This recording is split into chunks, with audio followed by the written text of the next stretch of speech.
to now, it's got weird as...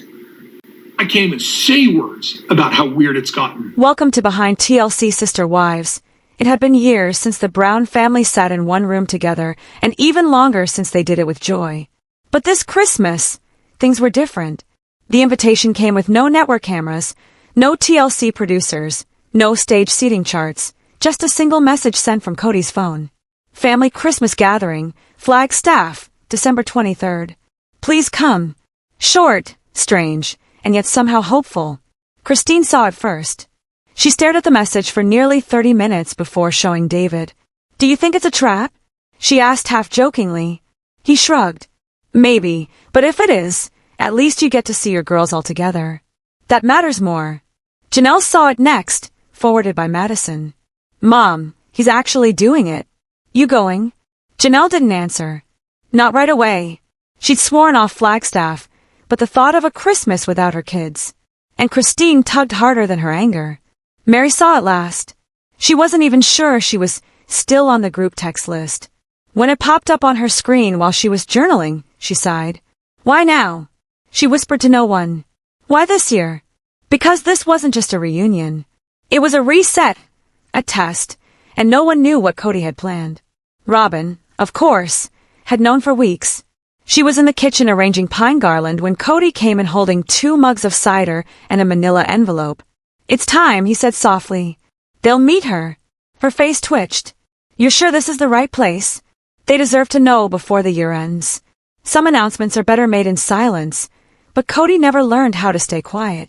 Elsewhere, the older kids were already booking flights and borrowing Christmas sweaters. Gwendolyn rolled her eyes in a group text. Can't wait to awkwardly stand in the same room as 16 unsaid apologies. Logan sent one word. Brave, my Keltie added. Is he actually cooking, or are we all pretending the catered food is homemade again? But behind the jokes, they all felt the weight, the gravity of what this party meant. When the day came, Flagstaff was bright, unusually so. No snow, just cold wind and empty roads. One by one they arrived. Christine and David with arms full of wrapped gifts, Janelle with a tin of her homemade fudge, Meri in all black, as if mourning something no one had buried yet. Robyn greeted everyone with a soft, practiced smile. She wore a red dress and a gold necklace that spelled out the name Faith. Kody stood by the fireplace, hands behind his back, eyes darting toward the hallway, and that is when they noticed there was one extra chair, empty, decorated, and positioned exactly in the center where wives used to sit together. Christine's eyes narrowed. Janelle's jaw set. Meri tilted her head, reading the space like a crime scene. David leaned toward Christine and whispered, Are we expecting a ghost? And then, footsteps. Heels. Slow. Deliberate. Someone had walked in from the back hallway, was now wearing forest green. Tall. Elegant. A stranger, yet not. Her eyes scanned the room like some sort of guest of honor entering court. Kody stepped forward. This is Kira, he said. The room froze. Some of you know her, some of you don't, but I've asked her to join us for Christmas because I believe she's part of my future. No one breathed. Christine set down her mug. Meri stepped back half a pace. Janelle said, No, but it was Aurora, Robyn's daughter, who whispered the question that had hovered like some sort of ghost over the garland.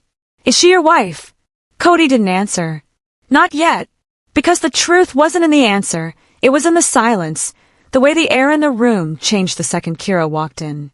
Not because of her perfume or her presence, but because she wasn't expected. Not really. Not by the women who once built this family brick by brick, child by child, night by night. And certainly not by the children now watching their father introduce a stranger on their holiday. Christine blinked slowly as if her brain couldn't process what her eyes were seeing. She had known deep down that Kody wouldn't call the family together without a reason. But this .At Chris with their daughters in the room, Kira didn't smile.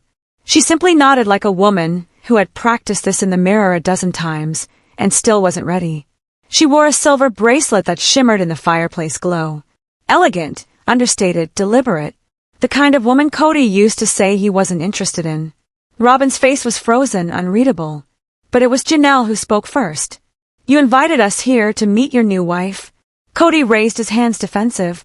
She's not my wife. Not yet. Then what is this? Meri asked, voice flat. A trial run.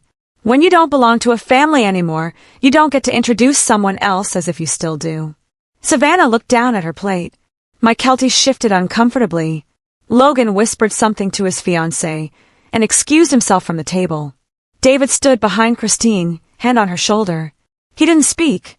He didn't need to. His presence was its own boundary. A line drawn in quiet support. Christine finally turned to Kody. You called us all here. Made this about Christmas, and you make it about Kody's voice tightened. It's not about her. It's about moving forward, about healing, Janelle scoffed. You don't heal by replacing what you broke. You heal by acknowledging it. Kira finally stepped forward. Her voice was soft but clear. I'm not trying to be anyone's replacement. I was invited, and that somehow made it worse because Kody had extended an invitation not just to a gathering, but to a role, one that was no longer his to offer. Christine sat down slowly, deliberately. Let's eat, she said. We came for Christmas, not cast. Kira sat in the empty chair, the one no one claimed. And for a moment, no one moved. But then Robyn, ever the fixer, picked up a fork. I made the potatoes, she said, voice a little too chipper. Same recipe as last year. Meri pushed food around her plate without taking a bite. Janelle's eyes never left Kody and the children. They watched. Every word, every expression, filing it away for the therapy sessions they'd one day need. Because Christmas wasn't supposed to feel like court, and yet here they were, silently deciding the fate of a stranger who had been given the most sacred chair at the table. The meal was quiet, but not silent. There was chewing. There was the clink of forks on. There was even the occasional small talk between kids who hadn't seen each other in months. But the silence that mattered wasn't in the air. It was in the glances, the side eyes, the unspoken questions bouncing like ghosts between old wives, new boundaries, and Kody's too steady grin. Christine excused herself first. She stood slowly, set her napkin down, and walked out of the room like she wasn't leaving, like she was taking a breath. But Janelle saw it. She always did.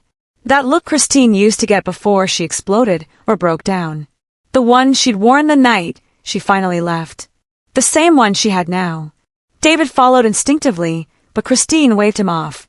Just give me a minute. She stepped into the hallway. The one with the old family photos still on the wall, even though most of the faces didn't live here anymore. She stared at one of the frames. Vegas. Everyone smiling. Robyn pregnant. Kody still wearing that oversized belt buckle. He thought made him look like a rancher. Then came the footsteps. She didn't have to look. Kody, she said before he even spoke. I just wanted to explain. Don't. He hesitated. You knew this day would come. I'm not going to stay alone forever. Christine turned around slowly. I didn't come here to police your love life. I came here for our kids, for our grandkids, for the holiday, not for her. You can't rewrite history just because the ink ran dry on your version of She Deserves a Chance. He said, You got yours. Christine's voice dropped. I didn't replace anyone. I left you. That's different. You brought her in like a new chapter. Without closing the last one, Kody exhaled through his nose. You're just upset because I'm moving on. No, Christine said, voice sharp now. I'm upset because you weaponized family to reintroduce control. This wasn't an invitation. It was a performance. He looked wounded, not hurt, insulted. She's not here to control anyone. She's not like Christine cut him off. Don't finish that sentence. For a second, they stood in silence. The fireplace in the dining room crackled faintly from around the corner. Laughter. Thin force spilled in from the other room, probably from Michael trying to break the tension, or Gwendolyn being sarcastic, or Robyn performing joy like it was a civic duty. Then Christine said the one thing she hadn't said since the day she left.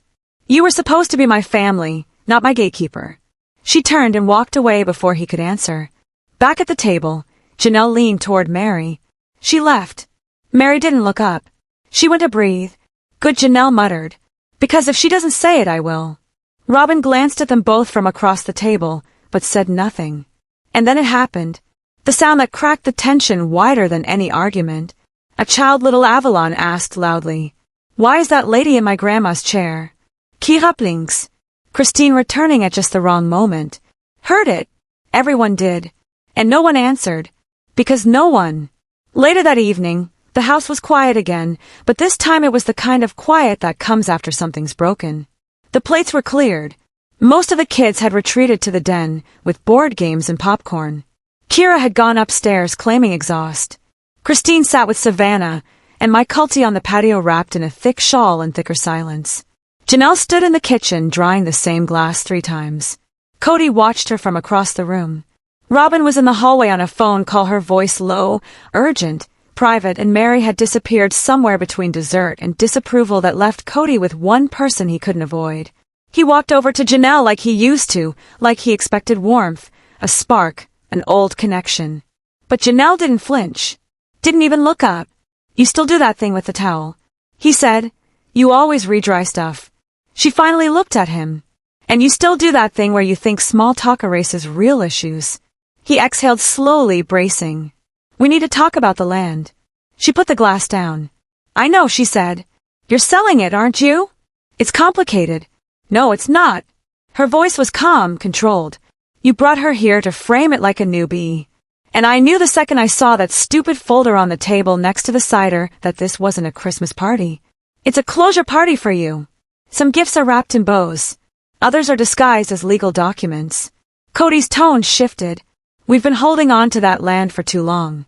It's time to move forward. There's no reason to drag it out." "Drag it out?" Janelle raised her eyebrows. "You mean what we fought for? What we planned? The property we split 6 ways while Christine gave up her share and Meri got frozen out. It's not a family anymore, Janelle." "Exactly," she said. "Which is why I want my share in writing in cash. I want out clean." He looked genuinely wounded. "That's not what I expected from you." "No," she said, "it's not what you remember of me, but it's exactly who I am now." They stood in silence again. Familiar silence, the kind that used to end in mutual compromise. But not this time. "I'll get a lawyer," she said. "I want this done before spring." And then from behind them, a voice cut through the tension. "She already has one." It was Rob.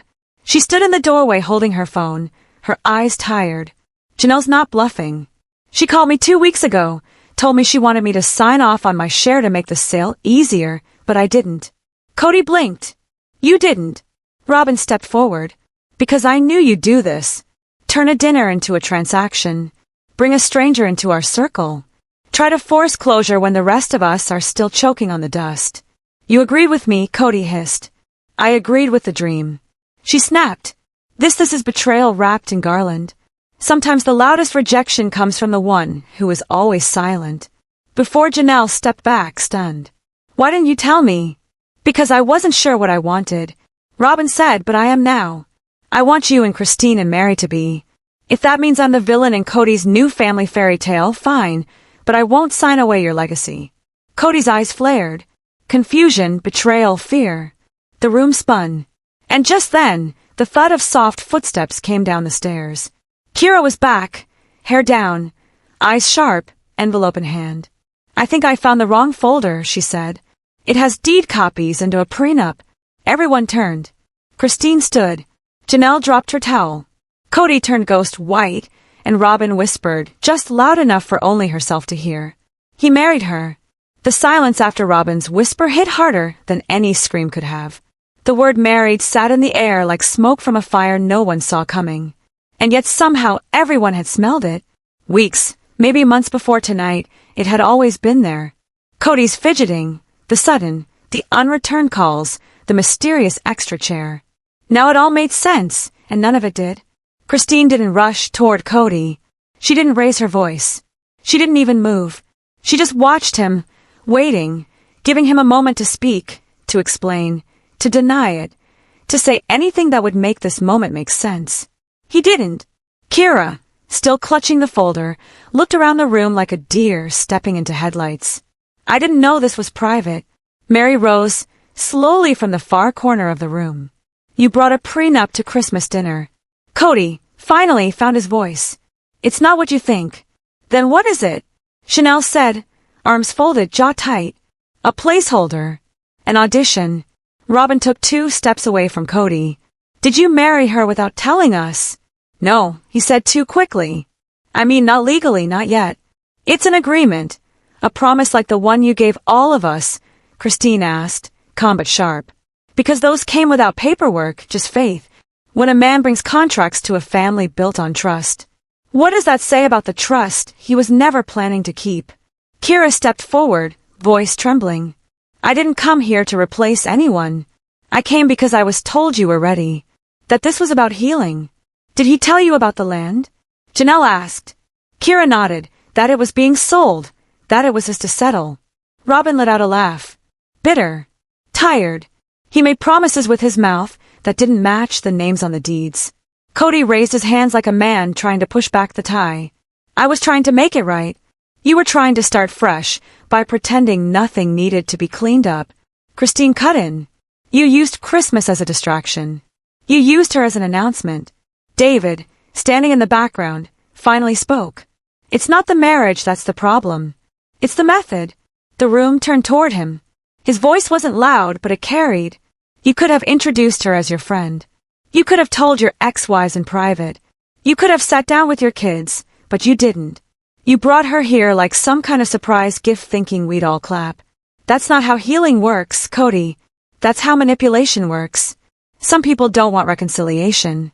They want quiet compliance dressed up in holiday cheer. Now, Kody had nothing to say, shoulders slumped.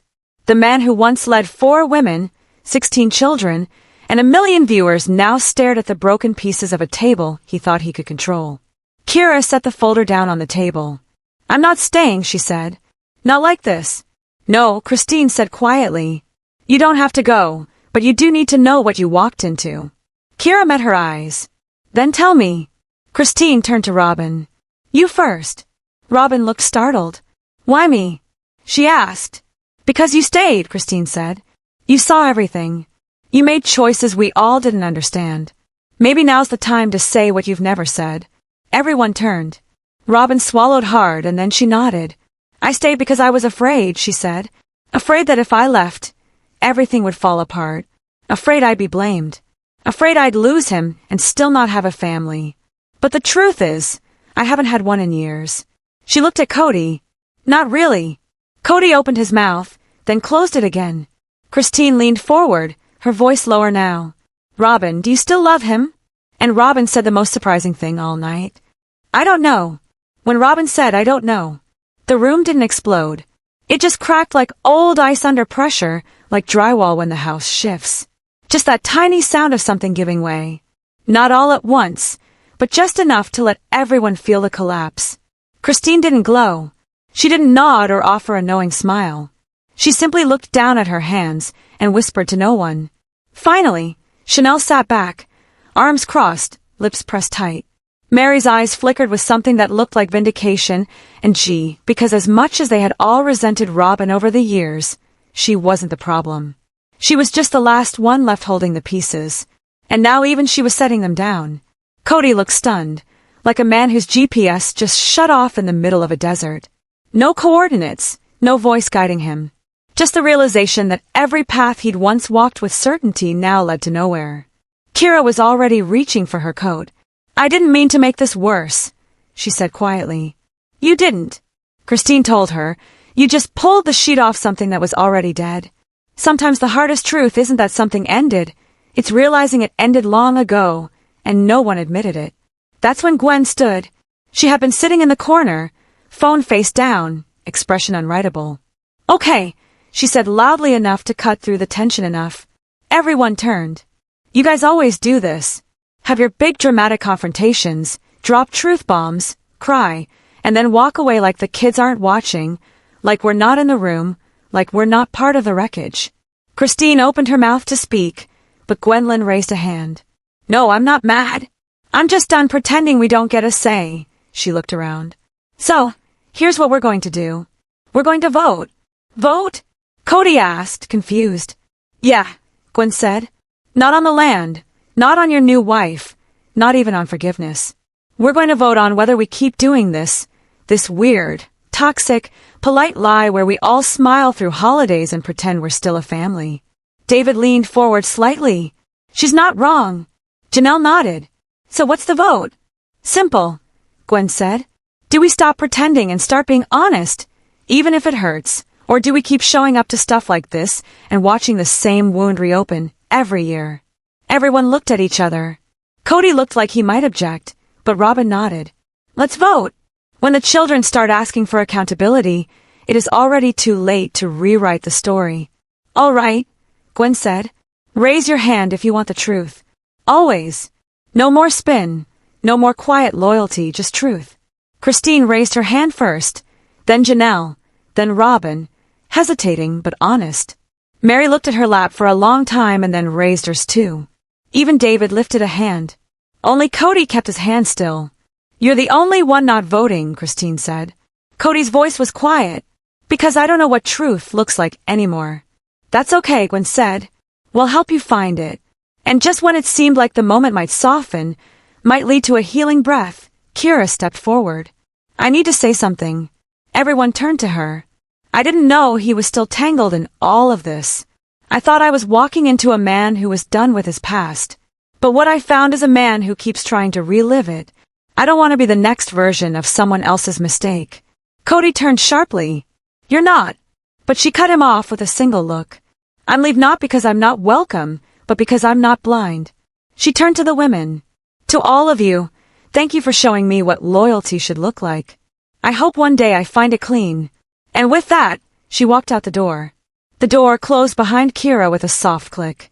But the sound was louder than any slammed door. It was the final note in a song that had been playing for over 2 decades. The kind of sound that makes people blink hard and stare at their plates. Like maybe if they don't speak it didn't really happen, but it had. She was gone and she wasn't coming back. He stood near the fireplace, his arms loose by his sides, his mouth open to speak, but seemed to have no idea which sentence to start with. The apology, the denial, the confession he'd never had the guts to voice. Meri looked up finally from the bookshelf. Kody, she said, her voice soft. You can cry. You won't win us back, but you can cry. But he didn't move. Janelle stood next, went across to the island, poured herself a glass of wine, and one for Christine before she took her seat again like nothing was about to erupt, but something. Kody's chest heaved once, then again. Not dramatic. Not like the old show clips. This wasn't cameras. It was real. His shoulders shook. His hands trembled. And then, without looking at anyone, he whispered, I didn't want to be alone. When the man who controlled everything loses control, what's left is the only version of him that was ever true. Nobody replied immediately. Christine, for all her fire, just watched him. No satisfaction, no venom, just a face softened by years of knowing this moment was always coming, the breakdown of the man who once held 4 hearts in his hands and lost each one by squeezing too tightly. Robyn stood still, eyes wet. Not for him, but maybe for herself, for what she lost while defending a kingdom that never belonged to her. I tried to build something, Kody said, voice cracking. I tried to give you a place where no one would leave, where everyone stayed. I meant it. Janelle sipped her wine. You built it for you, not for us, Christine added softly. And we stayed for years until we could. I loved you all, Kody said, rising. I still do, but not in the way we needed, Meri said. And you knew it. You knew. That's why you clung so tightly to Robyn, because you felt her slipping too. And now you're just a man who tried to bury grief with replacement. That hit him. He staggered back a step, bracing against the mantel like the room had tilted. For once, nobody reached to help him up. No hands reached to balance him. No wife came forward to save him from his own undoing. And then Meri stood. Her voice wasn't angry, just clear, steady, final. I stayed too long, hoping for a version of you that never existed. A man who could carry this family without needing to be the center of it. But now I see that grief isn't what broke you. Kody Pride did. Some men break from pressure. Others break from reflection. Company. He broke when nobody else needed him anymore. The kids had gone mostly quiet by then. Even the younger ones could feel it.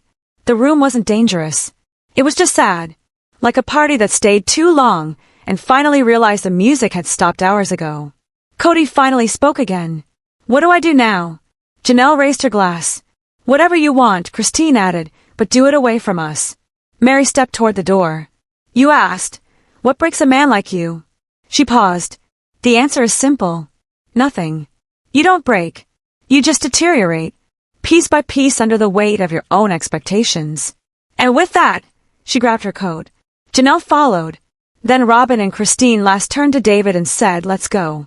Kody stood alone by the fireplace in a house filled with empty chairs, fading garlands, and a silence that finally matched the reality of what he had left. The next morning, Flagstaff was quiet. The wind had softened, the air had stilled, and the snow, late, hesitant, finally began to fall. Inside the now hollow house, Kody sat alone at the dining room table. Untouched mugs of Sayres still on the counter, the extra chair, still in the center of the room, still decorated, still empty. But this time, it didn't feel like a placeholder. It felt like a gravestone. Somewhere else in town, Christine loaded the last of her things into the trunk of David's car.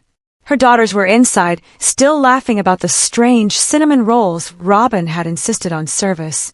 But Christine wasn't thinking about pastries. She was thinking about peace. As they pulled out of the driveway, she said softly to David, "You know what the hardest part of last night was?" "What?" "Realizing I was never angry at just disappointed in myself for waiting so long. To stop hoping. The most powerful goodbyes aren't the loud ones. They're the quiet choices not to stay." Across the state line, Janelle sat at a rest stop with her youngest daughter. The road trip back to North Carolina stretched ahead. She sipped coffee from a paper cup and stared at a map of the country taped to the back of the windshield. "Mom," Savannah asked, "are you okay?" Janelle smiled. "I'm not done, but I'm finally free." Meri, meanwhile, returned to her Airbnb before sunrise. She opened her laptop, pulled up the journal document she'd been typing in for years, the one no one had read. At the top of a blank new page, she wrote, "December 24th, the day I stopped needing to be chosen." Then she closed the laptop, made herself tea, and opened the window to let the cold in. Robyn didn't leave town. She stayed, but not with Kody. She went to her sister's house where the tree was small, the lights imperfect, but the laughter. She didn't explain everything, just said she needed time. And when the kids were asleep and the dishes done, her sister asked, "Do you still love him?" Robyn paused. "I love the memory of what I thought we were building, but I don't want to live in memories anymore. Sometimes staying means standing still, but leaving lets you begin again." Back at the house, Kody finally got up from the table. He walked through the empty hallway, past photos of holidays where everyone had smiled because they were supposed to, not because they wanted to. He reached for one, a picture of all 4 wives on their first Christmas in Vegas.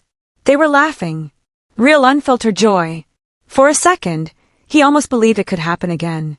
But instead of hanging it back on the wall, he put it in a knot because he wanted to forget, but because it was time to stop performing nostalgia. Outside, snow began to collect on the porch steps. Footprints from the night before were slowly being erased by the flur. And in voiceover, as if each woman were speaking their final truth, the screen fades to black. "Christine, I didn't leave the family. I left the lie. Janelle, I gave him my loyalty. I'm keeping my voice. Meri, I asked for a seat. I found my Robyn.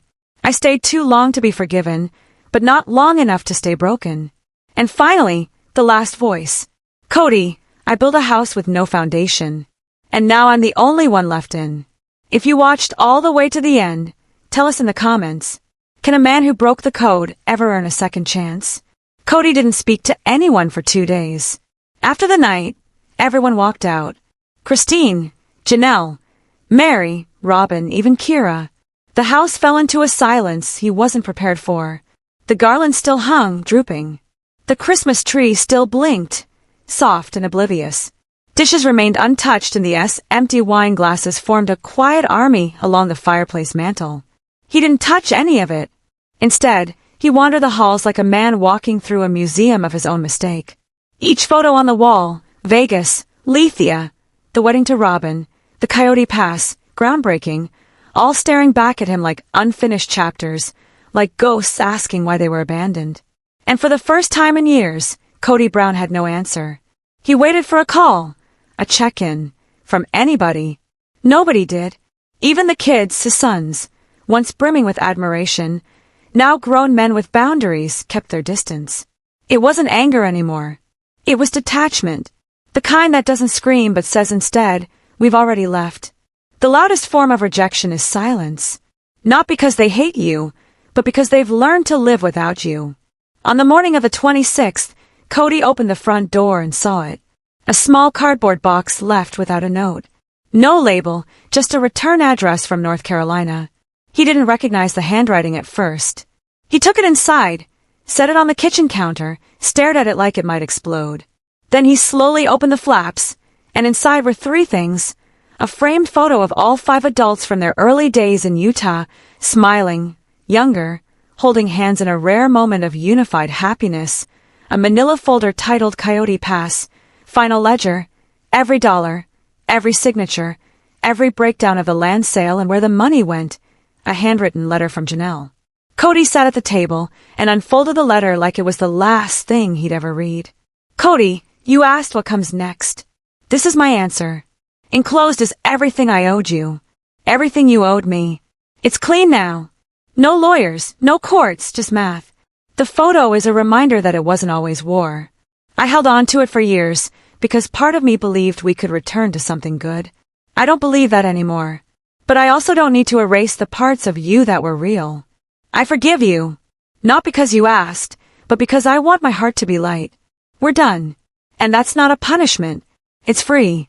Janelle. Kody stared at the words for a very long time, his throat tight, eyes glassy. He didn't cry, but he didn't blink either. Finally, he folded the letter back up, put it in the envelope, and walked to his office. There in the bottom drawer of a locked cabinet were dozens of contracts, old family budget spreadsheets, spiritual marriage agreements drawn up in his own handwriting, property co-ownership notes, childcare plans. He pulled them all out, and he started burning them one by one, page by page. Not in anger and acknowledgement. It's one thing to lose a family. It's another thing to finally admit they're not coming back. That night, he stood out on the porch, the cold biting through his sleeves, the sky above scattered with stars. No one was home. No one was coming. No cameras, no network. Just Kody, and the weight of a name that didn't mean anything anymore. He whispered into the night. I thought I had more time. Across the country, the other women were already writing their own beginnings. Christine was helping Mike Kelty prepare for another baby. She and David were laughing more, cooking together, finding their rhythm. Janelle had scheduled a walkthrough for a new piece of land in Asheville. 10 acres, real trees, real soil, a new dream.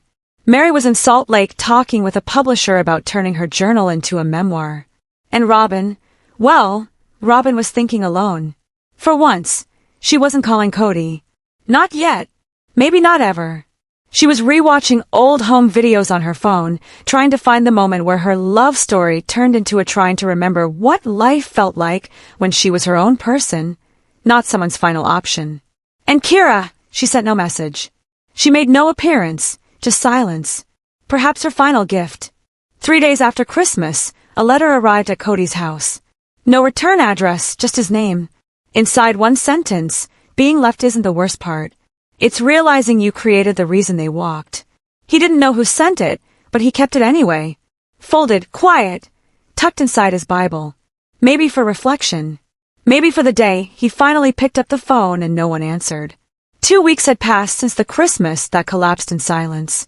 Since the moment Kody stood among broken ornaments and unopened gifts and realized for the first time in decades that his name no longer carried gravity in the family he built. Not one of his wives, not Robyn, not even Meri had reached out. Not one child had called to say Happy New Year.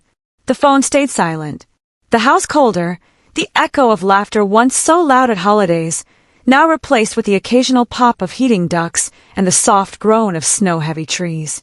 Kody was alone, and he was beginning to understand what that meant. He didn't know what day it was anymore. He didn't care. Morning coffee blurred into afternoon whiskey. The man who once color-coded weekly schedules for 4 households now couldn't remember when he last left the H. He sat with the lights off most nights. Sometimes he stared at the fireplace. Sometimes at old wedding DVDs. Sometimes he didn't stare at anything at all. But on the 14th night, he did something unexpected. He picked up he scrolled through his contacts, passed by Robyn's name, then paused at a name he hadn't tapped in nearly a year. Logan, his firstborn, the oldest, the one who used to carry the weight of responsibility for the entire family. Before he learned how to put it down, Kody hesitated, then tapped call. It rang once, twice, 3 times, then voicemail. You've reached Logan. I'm not available. Please don't leave a message. Text me. Kody hung up without speaking. He didn't. Instead, he sat there, phone still in hand, like maybe the weight of holding it would count for something. It didn't. Sometimes the people we once led are the same ones who have no interest in following us again. In North Carolina, Janelle was thriving in a way she never thought possible. No Kody, no co-signers, no spiritual entanglements. Disguised as legal compromise, just soil and silence and a future she could build from the ground up. She planted the first greenhouse herself, with herself laughing in the dirt. She wore overalls now not to make a statement, but because they were practical, real, comfortable. Savannah was smiling more, cooking more, singing in the kitchen. And for the first time in over 20 years, Janelle didn't feel like she had to be the middle ground in someone else's war. She was standing on her own land, in her own peace. Christine, back in Utah, had started planning a podcast, not about polygamy, not about Kody, just about women starting over after complicated endings. She called it Third Act because that's what this felt like. I spent years being part two of someone else's story, she told David. Now I want to write my own ending, and she was in talks with a small publishing house to turn her journal into a memoir. The editor cried reading the first chapter. I kept waiting for someone to choose me. Meri had written. Then one day I realized I was the one who had to pick myself. She wasn't lonely. She was learning how to be alone without feeling unworthy. There's a difference between being left behind and choosing to walk away faster.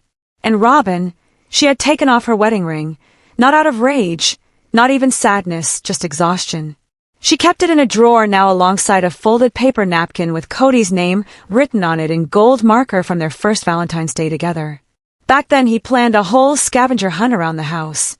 Now he didn't even remember where she lived half of the time. She didn't file for separation. She didn't pack her bags, but she started attending therapy. She started sleeping in a different room. She started calling her sister again.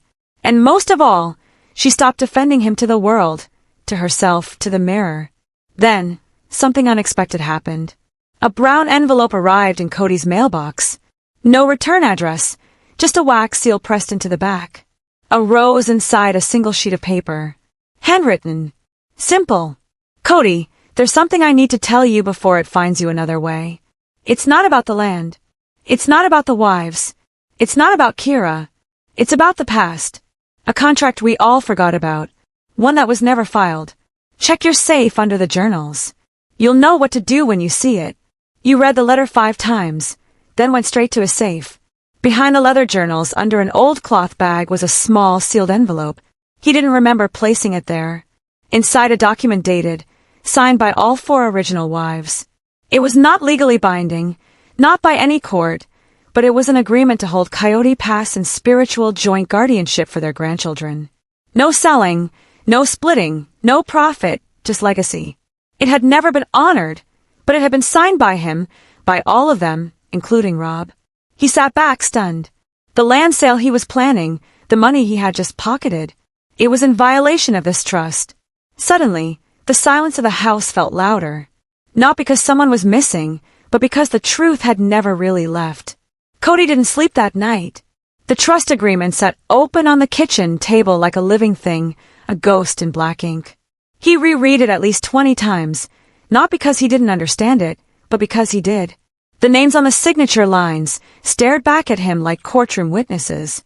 Christine Ruth Brown, Meri and Barber, Janelle Shriver, Robyn Alice Sullivan, and at the bottom in bold slanted letters his own name, Kody Wayne Brown, a spiritual trust, not legally enforceable, not recorded at a courthouse, but it had been their promise, a vow to protect something for their descendants, not just themselves.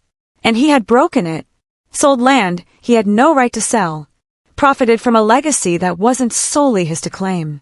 And the worst part, he hadn't even remembered signing. That's how disconnected he had become from the very dream he once sold to 4 women and over a dozen children.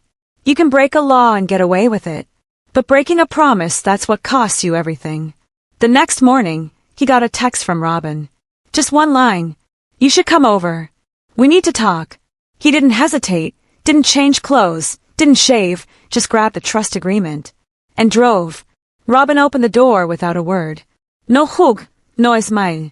She walked back into the living room, and left the door ajar like a courtroom door left open for witnesses. Kody stepped inside. Everything felt unfamiliar. Though he'd lived here, the couch had been moved. The curtains changed. Pictures of her kids lined the hallway. His face wasn't in any of them. He followed her into the living room. On the coffee table, a fireproof lockbox open. And inside another copy of the trust. Robyn didn't look at him. I found it last year. Forgot I still had it. When you told me we were selling the land, I almost brought it up, but I didn't. Why not? Because I thought I was wrong, she said quietly. I thought you knew something I didn't handle. He sat down across from her, holding his copy like it was an admission of guilt. I forgot about it, he said. I truly did. That's not an excuse. She replied, you remembered when it was convenient. Selective memory is the favorite weapon of people who rewrite history in their own favor. He looked at her. This changes everything, he said. No, Robyn corrected. This reveals everything. It doesn't change a thing. You already sold the land. You already took the money. You already made your choices. What do you want me to do? Robyn sighed. I don't know what I want, but I know what our kids deserve. What our grandkids were promised. This was never supposed to be about us.